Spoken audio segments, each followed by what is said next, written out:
Es l'historia d'une rate. Vous voyez de quelle bête je veux parler? Une rate? Das orellas redondas, un nas punxut, un cueto magro? Une rate. Quand est-ce qu'on cause un ratou? Quand est-ce qu'on cause un ratas? Un rat. Un rat. Alors celui-là, c'était un rat moyen, un rat de base, et il vivait en ville. Era un rat débile. En deux mots, hein, débile. Il avait toujours vécu en ville et il avait envie de changer de vie. Perché n'avait son couffle, n'avait son sadoul de biurembilo. Il voulait faire ce qu'on appelle un retour à la terre, ce qui n'est pas une chose facile. Il a longtemps hésité, le rat, mais un matin, il s'est dit, il n'est jamais trop tard pour devenir celui qu'on aurait toujours voulu être. Et il a mis le chemin sous ses pattes de rat en direction de la campagne. Camino, camino, que caminarás. Camino, camino, que caminarás. À un moment, ça n'a pas loupé. Le doute l'a pris. Et là, il s'est souvenu des paroles d'un vieux rat de bibliothèque qui lui avait dit « Quand sabes pas un te vas, arresto-te, et gaito donde te vienes ». Ce qui signifie « Quand tu ne sais pas où tu vas, arrête-toi et regarde d'où tu viens ». Et c'est ce qu'il a fait, le rat. Il s'est arrêté, il a posé son derrière de rat sur un talus, puis il a regardé le chemin parcouru. Tout au fond, il y avait la ville, toute grise, toute fumante. Entre la ville et lui, Lucami.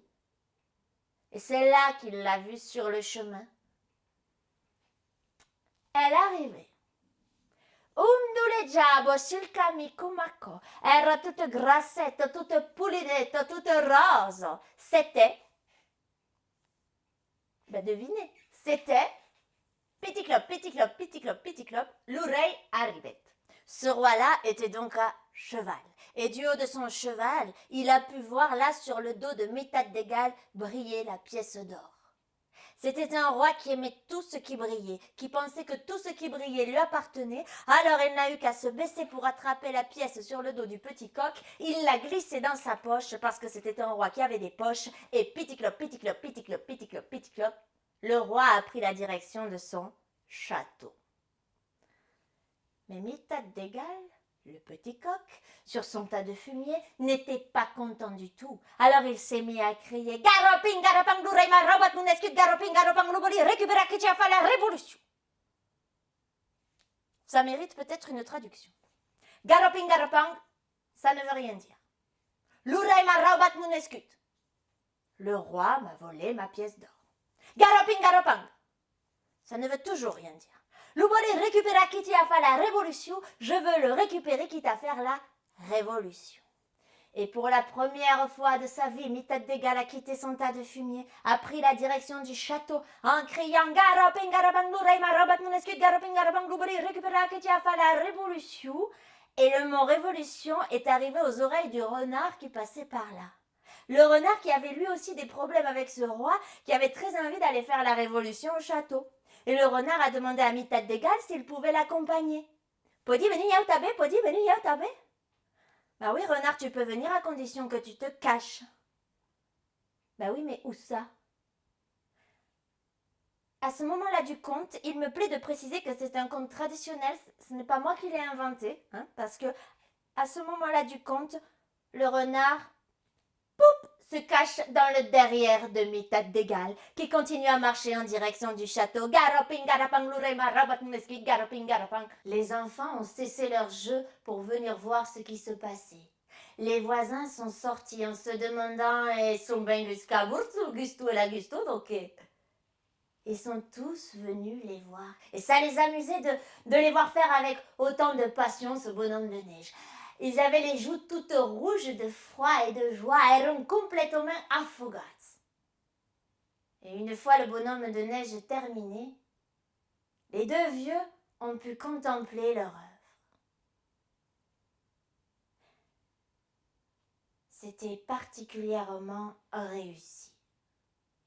C'était très émouvant de voir comment ensemble ils avaient pu faire un enfant de neige. Mais c'était très étrange à quel point ils avaient réussi à lui faire des traits fins, l'usuel stampas, lunas, finou, la boucle délicadoune. On aurait dit que cet enfant était était fait de chair et d'os, mais non, il était fait de neige. Le plus extraordinaire, c'était les mains. La palmo redundetto et los dets finus, finus, finus. La Gustune, elle a attrapé la main de son enfant de neige comme elle l'aurait fait avec un enfant véritable et dans sa main, elle a fait la comptine du petit lièvre. Per aquello pradeletto passettino libretto. Lu primi la begget, lu segun la topet, lu trisen la coigette, lu quatren la mongette et piou, piou, piou, y apparaissent per lièvre des lipucinelles. À la fin de la comptine, l'enfant de neige a ouvert les yeux et il a souri. Alors tous ont poussé un grand Erum espantats, erum estabusits, erum palficats. L'enfant de neige avait pris vie. Il a commencé à bouger les bras, un bras, et puis l'autre. Et puis du bloc de neige qui le tenait, il a sorti une cambo. Et tout au bout de la jambe, un penou. Ah, mais 1, 2, 3, 4 et 5 artels, tout ce que cal. Et de l'autre costat so parier, une cambo, un pe, 1, 2, 3, 4 et 5 artels, tout ce que cal. Sur ses petits pieds tout neufs, l'enfant de neige s'est avancé vers le Gustou et la Gustoune qui ont ouvert grand les bras pour l'accueillir. Fagerun lu premier calinou. Les deux vieux n'en revenaient pas. Leur souhait le plus cher s'était réalisé. Ils avaient un enfant. D'accord, c'était un enfant de neige, conçu et né d'une bien étrange façon, mais un enfant vivant quand même. Quand la jeune fille s'est installée sur le banc au soleil pour filer, comme presque tous les jours, la vieille est arrivée immédiatement. La vieille tan vieille como le monde, qui s'est assise à côté d'elle et qui lui a demandé comme à chaque fois « de qui nous coulous ton ruban à duel ?» La jeune fille a répondu « Aujourd'hui, mon ruban, il est rouge, rouge comme l'aube quand il va se mettre à pleuvoir. » Atunquen cagen riba ruce, ruce como l'aubo quand il y a plueton. Bello fialaero, che fialos del moti al ser, dime perché. Biro, fusel, biro, biro, del moti al ser, biro, biro. Que te cadrà quand ploraràs, un mocadou per te asciugar. La fille, elle a déposé son ouvrage sur le banc, elle a salué la vieille et elle s'est mise en chemin vers la forêt parce que là-bas, elle avait donné rendez-vous à l'homme sur un rocher qu'ils aimaient beaucoup tous les deux. Elle avait une grande nouvelle à lui annoncer, la vie s'était accrochée dans son ventre. Alors elle était pressée d'aller au rendez-vous, mais elle a pris son temps. Elle a pris le temps de cueillir des mûres. Et en occitan, les mûres se disent « las amuros ». Alors quand on arrive à un rendez-vous à un plepun d'amuros, c'est tout un programme. Lorsqu'elle est arrivée, l'homme n'était pas là.